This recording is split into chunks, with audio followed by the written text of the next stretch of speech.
आवरी पधारो भारती देश रे आवरी पधारो भारते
पूरा कंप्लीट मैं आप लोगों के साथ रहूँगा, खास करके बताऊँगा, समझाऊँगा। 1 से 1.5 घंटा करीब करीबा पूरा बिल्डिंग विजिट करते हैं। बट स्टार्ट करने से पहले 2 बातें मैं आपको क्लियर कर दूँ ताकि घूमने के बाद भी आपको मेरे दोस्तों में कनेक्शन मिलता है। सबसे पहली और इम्पोर्टेंट बात, नीचे से ऊपर तक अंदर तक आपको टिकट नहीं मिलता। 2 पार्ट का टिकट है। टिकट लेने के बावजूद भी आपको आउटसाइड से देखना है। तो यहीं से दिखा देता हूँ कौन से 2 पार्ट। एक तो वो वाइट मार्बल वाली बिल्डिंग दिख रही है, उसका एक थोड़ा सा पीछे ये वाइट रेड पिलर वाली जो खंभों वाली बिल्डिंग दिख रही है, ये 2 हिस्से। बाहर का मतलब भी समझा दूँ, जैसे इधर से आप आए, बाहर से देखिए बिल्डिंग, सामने वाली बिल्डिंग है, आउटसाइड से देखेंगे किस तरह मर्जी हो तो दिखा लेना, मेरा इंटरफेयर नहीं है, पैसा आपका है, क्लियर बात। पहली बात हो गई ये। दूसरी बात ये है, बाई चांस अगर आप शीश मिल जाते हो, आप दोनों को जाना है, मुझे लोग नहीं पता। समथिंग 500 साल पुरानी 3 राजाओं ने मिलकर इस बिल्डिंग को बनाया है, पीढ़ी दर पीढ़ी। फर्स्ट हुए महाराजा मानसिंह। ये वही मानसिंह है जो अकबर के चीफ कमांडर थे, जिन्होंने मैडम अपनी बहन जोधा अकबर को गई थी। कभी सुना होगा शॉर्ट रूप में आमेर अकबर का ससुराल है, जोधा का मायका है। सेकंड हुए मिर्जा राजा जयसिंह जो औरंगजेब के टाइम पे थे। थर्ड हुए सवाई जयसिंह। सवाई जयसिंह ने इस बिल्डिंग को कंप्लीट करके जयपुर बनाया। जयपुर नाम सर जयसिंह के नाम से रखा हुआ है। पिंक कलर के कारण मैडम उसे पिंक सिटी भी कहा जाता है। बट एक्चुअली मुझे कहीं पिंक दिखा नहीं, लाइक डिफरेंट कलर हो गए। okay. लोगों ने अपनी शॉप पे अलग करवा लिया। बाहर केवल एक हवा महल थोड़ा सा पिंक टाइप लगता है। पिंक वो भी नहीं लगता, प्रॉपर पिंक तो वो भी नहीं लगता। हाँ जी, हाँ जी। इस कलर में वो इसलिए उसे पिंक सिटी कहा जाता है। तीनों राजाओं ने इस बिल्डिंग को बनवाया। बिल्डिंग का नेम रखा 1519 में। 1727 में कंप्लीट हुआ। टोटल टाइम लगा सर 137 साल, 137 ईयर। समथिंग 500 साल पुरानी बिल्डिंग है ये। इसका मैप तैयार करने वाले यहीं आमेर गांव से लोकल 2 बंदे आर्टिस्ट थे। नीचे देखो विलेज दिखाई देगा, यहाँ से लोकल 2 आर्टिस्ट थे। उन्होंने मैप तैयार करके राजा के सामने रखा। मैप को देखकर राजा बड़े खुश हुए। दोनों को बुला के कहा, तुम्हें जैगरी चाहिए, इनाम चाहिए, क्या चाहिए? उनका रिटर्न जवाब ये था, आपका दिया हमारे पास सब कुछ है। अगर आप कुछ देना चाहते हो, जब तक सूरज चांद रहे, आपका नाम रहे, आपके नाम के साथ हमारा नाम जुड़ा रहे।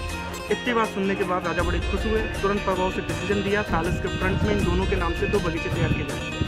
अभी आपका एंट्रेंस हो चुका है। इतना बड़ा जो पार्क आप देख रहे हैं, पहले आर्किटेक्ट के नाम से ये पहला गार्डन है सर, दिलाराम। ओके। वो येलो बिल्डिंग है मैडम इस तरफ। सेकंड आर्किटेक्ट के नाम से सेकंड गार्डन है, मोन गार्डन। ये दोनों आर्किटेक्ट थे पैलेस का मैप तैयार करने वाले। इनाम के तौर पर ये गार्डन के नाम से बने हुए। पीछे मैडम ये 5 गेट जाली वाले दिख रहे हैं, ये वेलकम होते राजा के टाइम। तो गेस्ट लोग आते थे, उनका वेलकम होता था। एंड अपोजिट वो गेस्ट हाउस, यहाँ गेस्ट होते थे। कुछ देर बाद एलिफेंट फॉल्स पर पहुँचते थे। और उससे पहले भैया मनोरंजन होता था उनका संगीत के द्वारा। ये स्टेज है, बीच में पानी रहता था, साइड बॉर्डर पे डांस प्रोग्राम चलता था। हिंदी मूवीज नाचे मेरी का शूटिंग है, अमिताभ बच्चन का गंगा की सौगंध का शूट है। उस तरफ जो रेड डूम नज़र आ रहा है वो राजा लोगों के बैठने की जगह, आपके बैक जो डूम नज़र आ रहा है ये रानियों का, जैसा शायद कुछ मूवीज़ में देखा हो मैडम आपने, उस तरीके से फाउंटेन चलते थे जिससे इस गार्डन की शोभा और भी बढ़ जाती थी। लोकल पब्लिक या टूरिस्ट यहाँ नहीं आते थे, प्रेजेंट टाइम लोकल पीपल और टूरिस्ट के आने जाने का रास्ता ही है। पहले जो पब्लिक के लिए कॉमन वे था वो देखिए दीवार 2 मिनट का नहीं, वो 2 रेड डूम येलो बिल्डिंग दिखाई दे रही है यस डाउन, हाँ जी ये जो रोड है यूँ जाकर यूँ आ रहा है, ये बोल के Okay. बिहाइंड स्लोप जहाँ से राजा लोगों के हाथी घोड़े बग्गी पालकी हाँ या वॉकिंग लोगों का आना जाना होता था। आज भी एवरी मॉर्निंग एलिफेंट राइड होती है, 1100 रुपीज़ चार्जेस है, 2 पीपल्स 1 साइड, रेड डूम से बिठाकर अब तक ले जाने के लिए। Okay daily. और कितने बजे अर्ली मॉर्निंग कितने बजे? 7-8 बजे, 11 बजे Okay. तक एलिफेंट चलता है। ठीक है। के लिए उधर वाला वाइट डोम सोल्जर्स के लिए समथिंग हर किलो में आपने फाउंटेन्स देखे होंगे। इलेक्ट्रॉनिक मशीन मोटरें नहीं थी पहले के टाइम। ये फाउंटेन्स वाइट डोम है, उसके बिहाइंड अभी ऊपर चल के दिखा दूंगा, कुछ वाटर टैंक्स बने हुए हैं, उसके सप्लाई के द्वारा वर्क करती है, यानी ऑटोमेटिकली प्रेशर के द्वारा। हर किले में यही सेम टेक्निक होती थी। वाटर टैंक किसी का ज़रूरत से ज़्यादा ऊंचाई पे, किसी का नॉर्मल, उस सप्लाई से चलते थे। पर कभी कोई फेस्टिवल वीआईपी मूवमेंट्स वगैरह होता है तो चलते हैं, एवरीडे वर्किंग पे नहीं। उम्मीद करता हूँ सर जो एक्सप्लेन किया मैडम समझ में आया। और कौन कौन सी मूवी यहाँ लाइक शूट हुई हो? वो तो अभी जैसे जैसे पॉइंट आएंगे बस बता ओके। ज़्यादा बेस्ट रहेगा। हाँ हाँ जी हाँ जी।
City palace.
गोरी तड़प